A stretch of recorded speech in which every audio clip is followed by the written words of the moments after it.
1967 সাল থেকেই অবরুদ্ধ গাজা উপত্যকা, যেখানে ইহুদিদের নির্যাতন বর্বরতায় ঘরবাড়ি ছেড়ে শরণার্থী হিসেবে আশ্রয় নিয়েছিলেন ফিলিস্তিনিরা। তারপরও থেমে নেই ইসরায়েলি আগ্রাসন, যার মূল লক্ষ্য ইহুদি রাষ্ট্রকে আরও সুরক্ষিত ও নিরাপদ করা। যুক্তরাষ্ট্র সহ পশ্চিমা শক্তির সমর্থন থাকায় ইসরায়েলকে রাষ্ট্র হিসেবে স্বীকৃতি দেয় মিশর ও জর্ডানের মতো দুটি মুসলিম দেশ। 2020 সালের মাঝামাঝি সময়ে ইসরায়েলের সাথে যুগান্তকারী চুক্তি করে সংযুক্ত আরব আমিরাত, বাহরাইন, মরক্কো এবং সুদান, যা আব্রাহাম অ্যাকর্ডস নামে পরিচিত।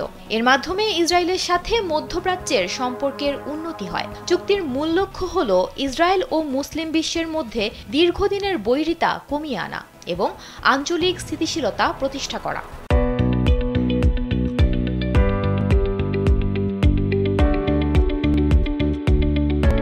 এর ফলে মুসলমানদের বাণিজ্যিক, পর্যটন সহ সব ক্ষেত্রেই ঘটে ইসরায়েলিদের অনুপ্রবেশ, প্রভাব এবং বিস্তৃতি। সম্প্রতি যুক্তরাষ্ট্রের মধ্যপ্রাচ্য বিষয়ক বিশেষ দূত স্টিভ উইটকফ এক চাঞ্চল্যকর ইঙ্গিত দিয়ে বলেছেন, আব্রাহাম চুক্তির আওতায় আরও কয়েকটি দেশ খুব শীঘ্রই ইসরায়েলের সঙ্গে সম্পর্ক স্বাভাবিক করতে চাইছে। মার্কিন প্রেসিডেন্ট ডোনাল্ড ট্রাম্পের প্রধান লক্ষ্য হল তার প্রথম মেয়াদে স্বাক্ষরিত এই চুক্তির পরিধি আরও বিস্তৃত করা। প্রশ্ন হল, কোন সেই দেশ যারা এই চুক্তিতে যোগ দিতে চলেছে? নতুন দেশগুলোর নাম এখনও প্রকাশ না করায় এই নিয়ে ব্যাপক জল্পনা কল্পনা চলছে। বিশেষজ্ঞরা মনে করছেন, যদি সৌদি আরব বা ইন্দোনেশিয়ার মতো বড় মুসলিম দেশ এই চুক্তিতে যুক্ত হয়, তাহলে সেটি হবে মধ্যপ্রাচ্যের ভূ রাজনীতিতে বড় পরিবর্তন।